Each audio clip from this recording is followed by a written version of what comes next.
I am a citizen of this country, a former president, and you show me a piece of paper and you're asking me to go with you. That is a serious illegal detention. Just Article 59. Bakit hindi yan magawa-gawa? That's precisely the point that I'm saying.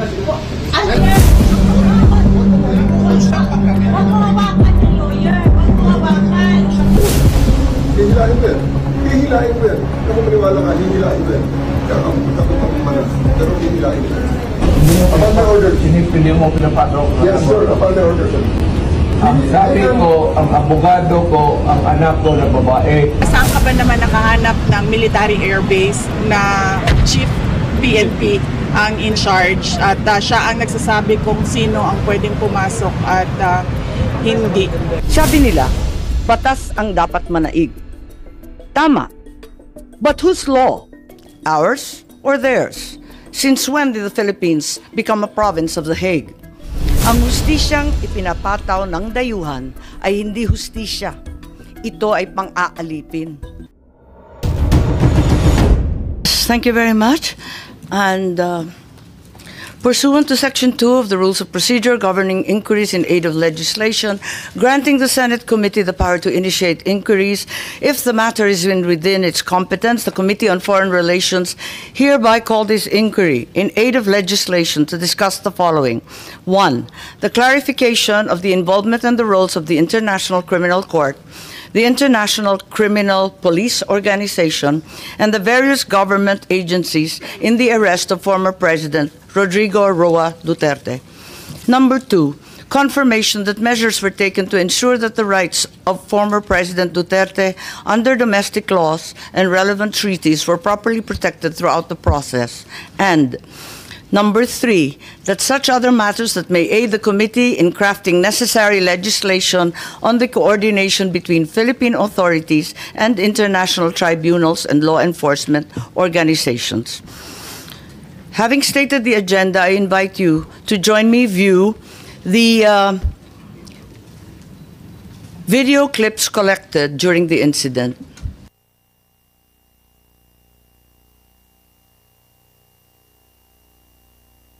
Good morning, Raul po. Ano pong, sir, anong, give me yung plano lang, plano. Ano, sir? Salubungin lang namin, sir.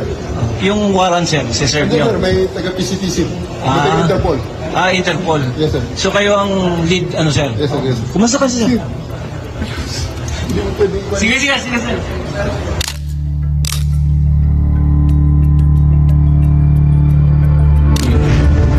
Warrant.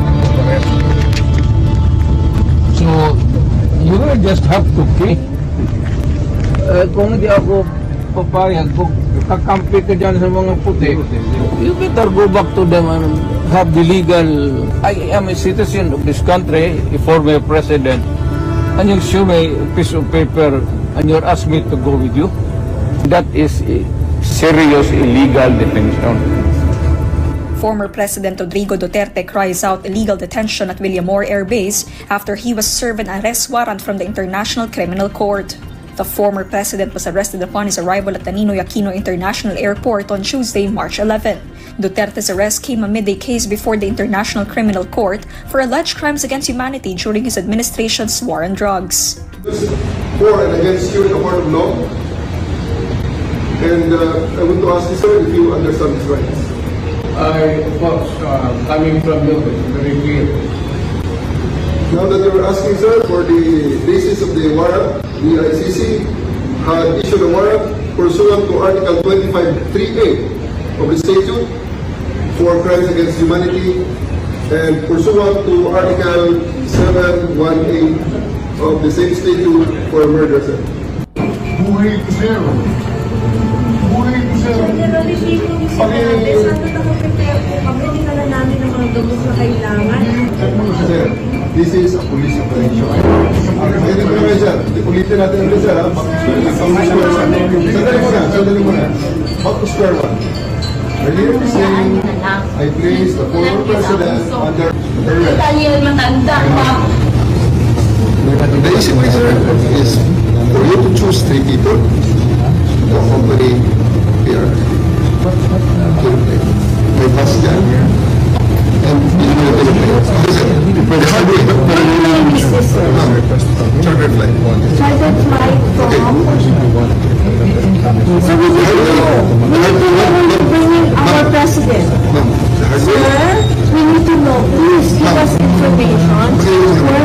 Wala sa grade ko.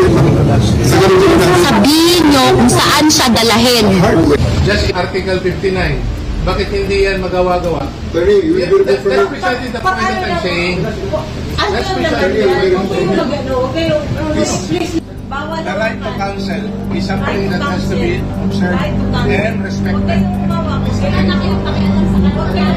Bakit mo ano yung lawyer? Bakit mo ano yung lawyer? Huwag mo hawakan yung lawyer. Huwag mo hawakan.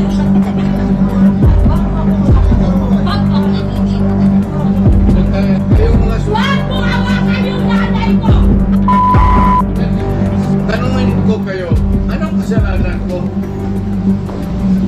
Katanungan. Kayo, nandito lang kayo lahat. Ikaw, tanungin kita, Ture, anong kasalanan ko?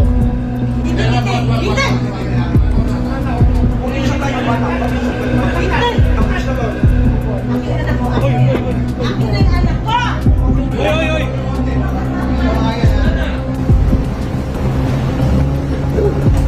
Hihilain ko yan. Hihilain ko yan. Ako maniwala ka, hihilain ko yan.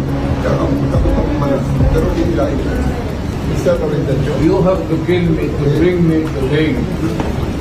Is that our intention? Ang anak mo pupunta dito. Yes, sir. Hindi pa pasukin yun. Hindi ninyo, ikaw, Yes, sir. hindi mo Upon my orders. hindi mo pinapasok. Yes, sir. Upon my orders, sir. Ang sabi ko, ang abogado ko, ang anak ko na babae, They can visit you at your detention center, sir. Hindi nila ako pinapapasok dito sa airbase. Nakiusap ako kung pwedeng makausap ko personal si former President Rodrigo Duterte para mabigyan ko siya ng instructions and then makabigay din siya ng instructions sa si General Marbil daw ang in charge ng buong Villamor Military Air Base.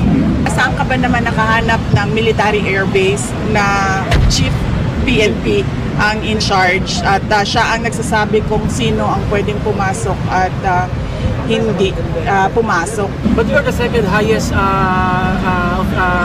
official dito sa ating bansa. Pero parang pamumulitika pa ito sa tingin niyo? Alright, oo. Very much pamumulitika ito. Kahit ang ibang bansa nagsalita na.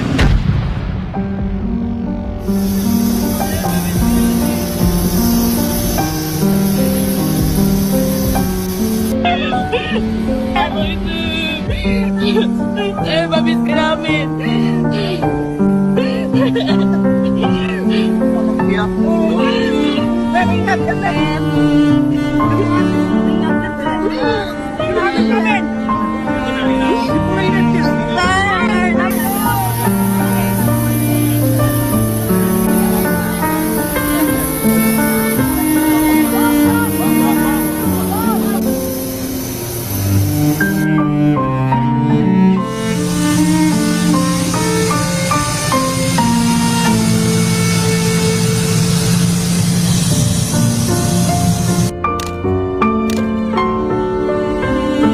Ikaw ho ba nagplano ng lahat ng ito? Hindi naman. It was a group effort. Secretary Chidoro was there, Secretary Anyong was there too, and the President and I.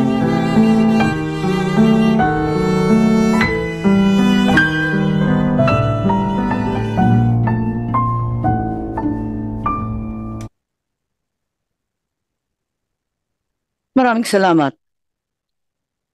Ito po ang napanood ng buong bansa at ang tanging tanong, bakit natin isinuko ang isang kapwang Pilipino? Kung ang iyong kapatid ay inuusig, ipapasa mo ba sa kamay ng iba? Kung ang iyong ama o di kaya ang iyong lolo pa, matanda na at may sakit, kinakaladkad palabas ng inyong tahanan, manunood ka ba na parang wala lang? Ganito ang nangyari ngayon.